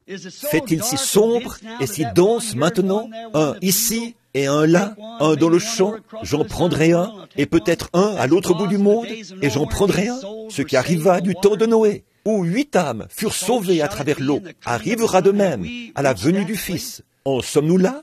Le ministère de Jésus-Christ aujourd'hui est-il identique à celui de l'époque où il était ici, la première fois qu'il a prêché? Lorsqu'il était un jeune prophète galiléen, tout le monde le voulait dans son église, quand il guérissait les malades et tout. Mais quand il s'est mis à prophétiser et à les réprimander et à les appeler une bande de vipères, c'est ce qui a marqué son déclin. C'est ce qui a fini par le mener à sa crucifixion, son assassinat. Mais souvenez-vous, il a eu un autre ministère. Il a prêché à ceux qui sont perdus et damnés pour l'éternité, qui ne s'étaient pas repentis à l'époque où ils avaient eu la possibilité de se repentir. Ce même ministère pourrait-il réapparaître? Le ministère pourrait-il se poursuivre en s'adressant à des gens qui sont perdus et damnés, qui ne peuvent bénéficier d'aucune miséricorde? Pensez-y. Et si c'était le cas, vous dites, est-ce le cas, frère Branham? Je ne sais pas. Il est peut-être plus tard que nous le pensons. Si vous voyez l'ombre d'une chose, vous savez ce que cette chose sera quand vous aurez le positif. Si vous levez les mains et que vous voyez 4 doigts, 5 doigts, c'est ce à quoi ressemblera votre main quand le négatif deviendra positif. Car c'est ce qui est présenté par l'ombre. Croyez, mes amis, oh, que Dieu vous vienne en aide. Oh, combien de fois vous m'avez acheté des complets. J'ai là-bas en ce moment des cadeaux, des boîtes de bonbons, des seaux de sirop. Vous avez même donné des serviettes à ma famille, des vêtements à mes enfants. Vous m'avez nourri. Vous avez fait tout ce que vous avez pu. Permettez maintenant que je fasse quelque chose pour vous. Permettez que, oh, si seulement Dieu pouvait pénétrer cet endroit d'une façon ou d'une autre, en ce moment même. Vous qui êtes à l'étage, au rez-de-chaussée, où que vous soyez, au balcon, si Dieu ne confirme pas ce que je dis, alors j'aurais menti. Mais s'il confirme cela, je sais que vous avez vu beaucoup d'imitations charnelles, mais ça devrait faire que la vraie chose brille d'autant plus à vos yeux. Ayez foi et croyez. Bien sûr, il n'y a aucune carte de prière dans le bâtiment. S'il y en a, levez la main. Tous ceux qui ont une carte de prière pour cette réunion. Voyez, il n'y en a aucune. Mais il y a des malades, assis ici. Et si le Saint-Esprit, qui est ici même, sur cette estrade, révélait, s'il parcourait cet auditoire, allait un peu partout, vers vous, observez ce que déclare la Bible. Le super signe, qu'est-ce que c'est? C'est la parole manifestée dans chaque âge. Pas vrai? Eh bien, pourquoi ne pouvait-il pas croire en Jésus, alors qu'Hébreux 4 déclare que la parole de Dieu est plus vivante, plus efficace qu'une épée à 2 tranchants? Elle pénètre. Ça, c'est quand elle est prêchée dans toute sa puissance. Elle tranche à droite et à gauche. Elle est à 2 tranchants. Elle coupe dans les 2 sens. Qu'est-ce que c'est? Elle pénètre jusqu'à la moelle des os. Et que fait-elle d'autre? Elle discerne les pensées qui sont dans le cœur. Jésus était là. Sa prophétie taillait les gens religieux en pièces. Il les appelait une bande de démons. C'est ce qui était sur ces gens. Et quand ils l'ont crucifié, il a imploré pour eux le pardon. Comme frère Jack l'a dit un jour, il a fait une remarque. Ses propres enfants réclamaient son sang. C'est vrai. Il essayait de les sauver de l'enfer du diable. Et quand ils ont vu ce discernement à l'œuvre, pourquoi n'ont-ils pas reconnu que c'était là le super signe de Dieu, pour la même raison que l'Église ne le reconnaît pas aujourd'hui. Mais partout, quand cette lumière frappe, cette semence prédestinée, elle prend vie. Oui, en effet, impossible d'empêcher cela. Le soleil, là-haut, S-O-L-E-I-L, contrôle toute la vie végétale. Lorsqu'une semence se trouve là, et que le soleil la frappe, elle prend vie. Oui, monsieur. Et le F-I-L-S de Dieu contrôle toute vie éternelle. Et s'il y a en vous une semence de vie, frère, quand ce F-I-L-S frappe cela, qu'il vous montre ce qu'il est, alors elle prend vie. Pas moyen de l'en empêcher. Croyez maintenant, croyez seulement, ayez foi en Dieu, pendant que nous prions avec respect. Père Céleste, il y a ici, devant moi, un paquet de tissus, de mouchoirs. Oh Dieu, tout le monde croit que tu es un guérisseur, certainement. Tous les gens du plein évangile croient que tu l'es. Tu es un guérisseur. Et tu es si bon et si miséricordieux envers eux. Même dans les heures qui ont précédé ta crucifixion, tu as encore guéri quelqu'un. Tu as remis à sa place l'oreille du centenier romain que Simon avait coupé avec son épée.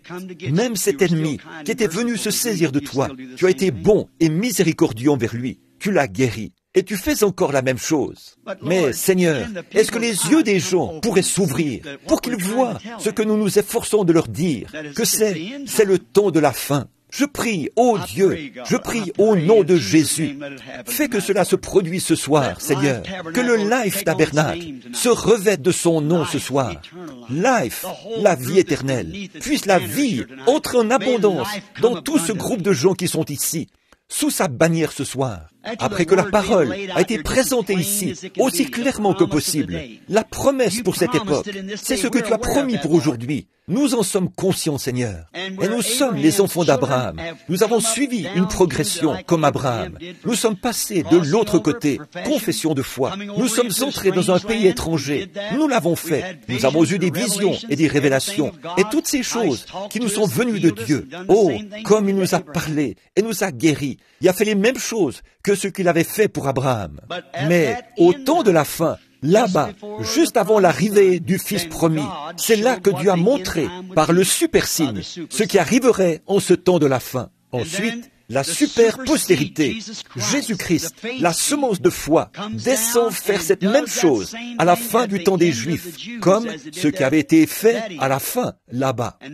Et maintenant, à la fin de toutes choses, il a promis de revenir, ce qui arriva du temps de Noé et du temps de Sodome. Vous ferez, vous aussi, les œuvres que je fais. Si sa vie est en nous, elle le reflète lui. Elle reflète le constructeur, le créateur du produit. Son œuvre le reflète toujours, le reflète lui. Et Dieu s'est reflété en Christ. Si vous ne pouvez pas me croire, croyez à ses œuvres. Maintenant, je te prie, ô Dieu, de guérir chacun de ceux-ci, pour lesquels je prie avec sincérité. Guéris-les, Seigneur. Accorde-le. Et maintenant, cher Père Céleste, me voici. Je me rends bien compte que je ne peux plus rester ici encore très longtemps, car je vois que ma vie naturelle décline de jour en jour. Accorde ton secours ce soir, Seigneur, une fois de plus.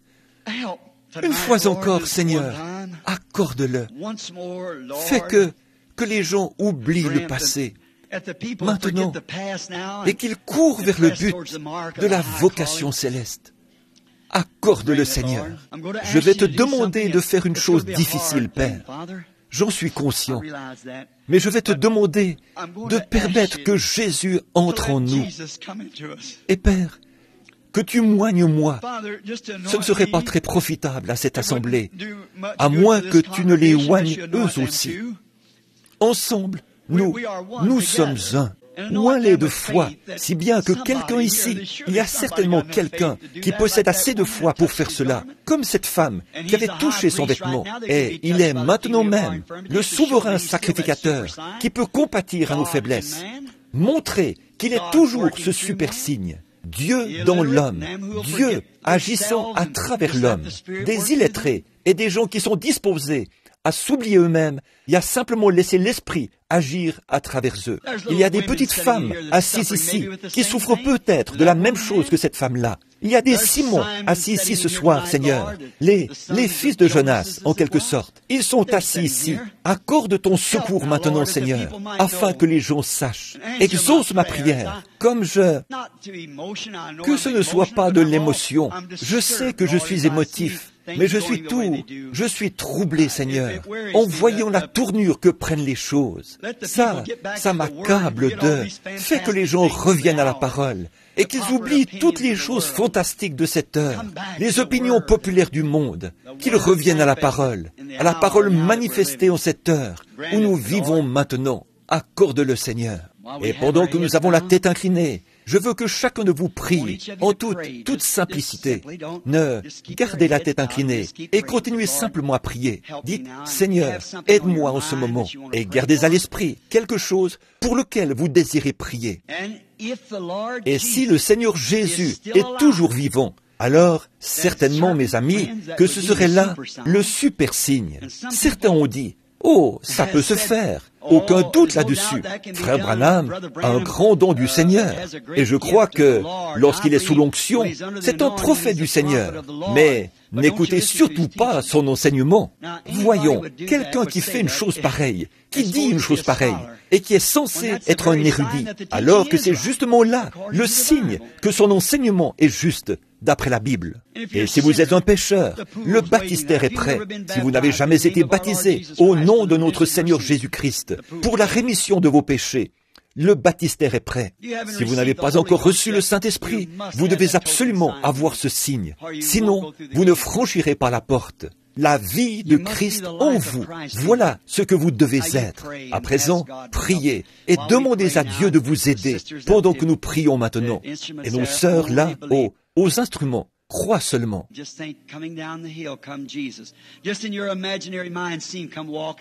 Imaginez-vous Jésus qui descend de la montagne. En pensez, dans votre imagination, représentez-vous-le en train de passer la porte. Il s'avance ici, et debout derrière la chaire, il dit « Mes enfants ». Imaginez cela dans votre pensée en ce moment. Que tout le monde soit vraiment respectueux. Restez bien tranquille et priez.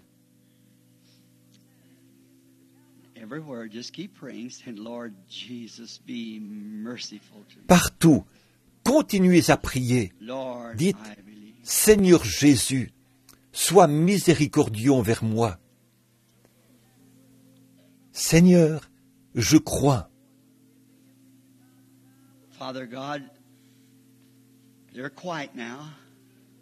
Dieu notre Père, ils sont tranquilles à présent. En ce moment solennel, je crois que tu es ici. Je crois que cette grande colonne de feu qui conduisait Israël dans le désert a été manifestée en chair. Il a dit que c'était lui.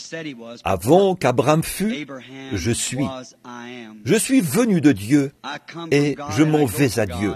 Après sa mort, son ensevelissement, sa résurrection et son ascension, Paul l'a rencontré lorsqu'il était en route vers Damas. Une grande lumière l'a jeté à terre. Cet Hébreu ne l'aurait jamais appelé Seigneur s'il n'avait pas su qu'il s'agissait là de cette même colonne de feu. Qui es-tu, Seigneur? Il a dit, je suis Jésus. Here you are tonight with us, the same life in us. I thank you for it, Father. Now, let it be known that I've told the truth. That virgin conceiving to bring man and God together is the same sign that's among us tonight at the end of the age, the super sign. Let it be once more, Father. I pray through Jesus Christ's name. I just keep praying. Et tu es ici ce soir, avec nous, la même vie en nous. Je te remercie pour cela, Père. Maintenant, que l'on sache que j'ai dit la vérité. Et cette Vierge qui a conçu afin que l'homme et Dieu soient réunis, ce même signe est au milieu de nous ce soir, à la fin de l'âge, le super signe. Que cela se produise une fois encore, Père. Je te prie par le nom de Jésus-Christ. Maintenant, continuez simplement à prier. Je prends maintenant chaque esprit ici sous mon contrôle, au nom de Jésus-Christ. Maintenant, si vous voulez prier, continuez à prier. Si vous voulez relever la tête, faites ce que vous voulez maintenant. Continuez à maintenir votre témoignage. Continuez à maintenir votre foi si vous êtes en train de prier. Je vois, là, devant moi maintenant, dans l'allée centrale, une petite dame, une femme assise là-bas. Elle lève la tête. Dans l'allée centrale, tout là-bas, vers l'arrière. Elle souffre de problèmes de dos. Oui, croyez-vous que Dieu guérira votre dos? Vous le croyez? Très bien. C'est pour ça que vous priez. Pas vrai? Levez la main. Vous êtes guéris, toutes les deux. La dame, juste à côté d'elle, avait elle aussi des problèmes de dos, puisqu'elle a levé la main. J'ai vu cela passer de cette femme à l'autre. Eh bien, je ne vous connais pas, ni l'une ni l'autre. Pas vrai? Mais c'était bien exact. Si oui, levez la main. Alors, est-ce là le super signe? Tenez, au bout de cette allée-ci, de ce côté-ci, vers l'arrière, il y a une petite femme qui ne peut pas avaler. Elle a du mal à le faire. Quelque chose ne va pas quand elle avale. Elle a du mal à avaler. Mais elle croit.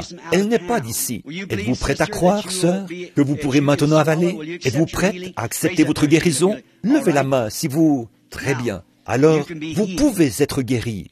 Maintenant, si je vous suis inconnu, là, faites signe de la main, comme ceci. C'est vrai, voyez? Mais voilà, elle était assise là, et elle essayait d'avaler. Eh bien, avalez maintenant. Vous pouvez avaler normalement. Voyez si c'est vrai. You believe that the angel of the Lord is here? You believe that the super sign? And people all the way in the building. Somebody up here close. I'll turn my back just to let you know in every figure that it is the Lord Jesus. I'll turn my back and somebody pray. Believe. Croyez-vous que l'ange du Seigneur est ici? Croyez-vous au super signe? Les gens là, partout dans le bâtiment. Quelqu'un ici tout près. Je vais tourner le dos, juste pour vous montrer qu'il s'agit bien du Seigneur Jésus, sous tous les rapports. Je vais tourner le dos, et que quelqu'un prie, croit. Si vous pensez que je vous regarde pour lire dans vos pensées, ou quelque chose comme ça, croyez simplement. S'il a pu dire ce pourquoi Sarah priait, ou ce qu'elle faisait dans la tente derrière lui, c'est parce que Dieu était manifesté dans la chair d'un être humain qui mangeait, buvait, un signe. Je vous ai dit que c'était un super signe. Oui, voici, un homme apparaît devant moi en ce moment. Il est juste derrière moi. Il est juste là, derrière. Il perd la vue. Il s'appelle McClaskey. S'il croit de tout son cœur, Dieu le guérira. Levez-vous. Je n'ai jamais vu cet homme de ma vie. Croyez, monsieur.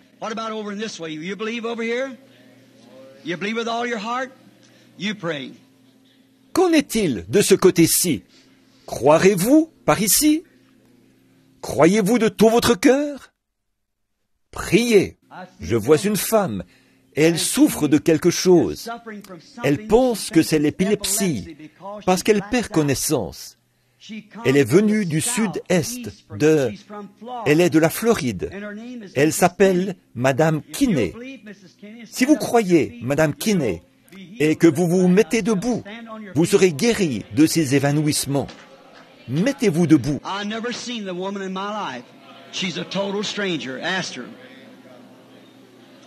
Do you believe he's the super sign? What about this section? You believe? Je n'ai jamais vu cette femme de ma vie. Elle est une parfaite inconnue. Demandez-lui. Croyez-vous qu'il est le super signe? Et de ce côté-ci, croyez-vous? A woman suffering almost to a nervous breakdown right over this way. Her name is Miss Jones. If she'll believe with all of her heart, she can be healed. Mrs. Jones. If you'll believe and stand to your feet and believe that Jesus Christ makes you well, you can have your healing.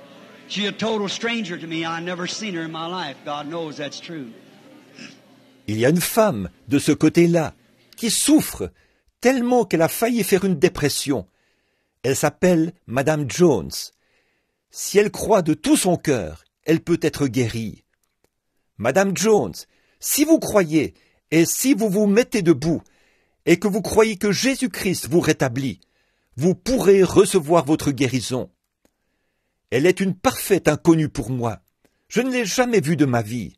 Dieu sait que c'est vrai. A virgin shall conceive and shall bear a Une son. vierge concevra, And his elle name enfantera un shall be called fils, Emmanuel, et which on by l'appellera interpretation is Emmanuel, God, ce qui signifie with us. Dieu avec nous, God Dieu here ici, in us. en nous, God le super signe de sign. Dieu. Do you believe Croyez-vous cela? Well, we're at Eh the bien, end nous time. sommes au If temps de la he's fin. here, why don't S'il you est accept ici, him now? pourquoi ne l'acceptez-vous Do you pas see what maintenant? ought to happen? Voyez-vous ce qui devrait Do you arriver? see what should take place? Voyez-vous ce qui devrait se produire? Every Chaque person personne right now devrait should be être complètement totally healed. guérie à l'instant même. Il y a quelqu'un, il y a quelque chose qui est ici pour accomplir cela. Tout le monde le sait. Le Dieu du ciel sait que je ne connais aucune de ces personnes. Ce sont de parfaits inconnus. Demandez-leur et vous verrez. Je ne sais rien de ces gens. Je ne sais pas qui ils sont, d'où ils viennent. Rien. Mais si vous voulez me croire sur parole, si cela est vrai, alors je vous le dis en ce moment même, le Saint-Esprit tournoie partout dans ce bâtiment. Cette lumière est tout autour, ici. Maintenant, si la parole est vraie et que la parole est manifestée devant vous, comment se fait-il que nous ne la recevions pas? Qu'est-ce qui va venir ensuite, frère? You're in trouble too. Something about that's your wife. That's right. Just a minute, I see what it is. You've confessed it. Let it go at that. I challenge you to believe God right now. The super sign. Vous avez des ennuis, vous aussi. Quelque chose au sujet. Eh bien, c'est votre femme. C'est exact. Un instant, je vais voir ce que c'est. Vous l'avez confessé. Tenez-vous-en là. Je vous mets au défi de croire Dieu maintenant même. Le super signe. Tout ce que je sais à propos de ce jeune homme, c'est que je lui ai serré la main. Je ne peux même pas vous dire comment il s'appelle en ce moment. Mais c'est précisément cela qui ne va pas. Je ne suis pas au courant de cette chose-là. J'étais présent le jour où il s'est marié. Mais quelque chose est arrivé. Je ne veux pas le dire ici. Mais bon, ne croyez-vous pas en Dieu? Il a dit que ce super signe se produirait. Combien désirent le voir? Levez la main, dites, moi, je croirai en lui. Amen.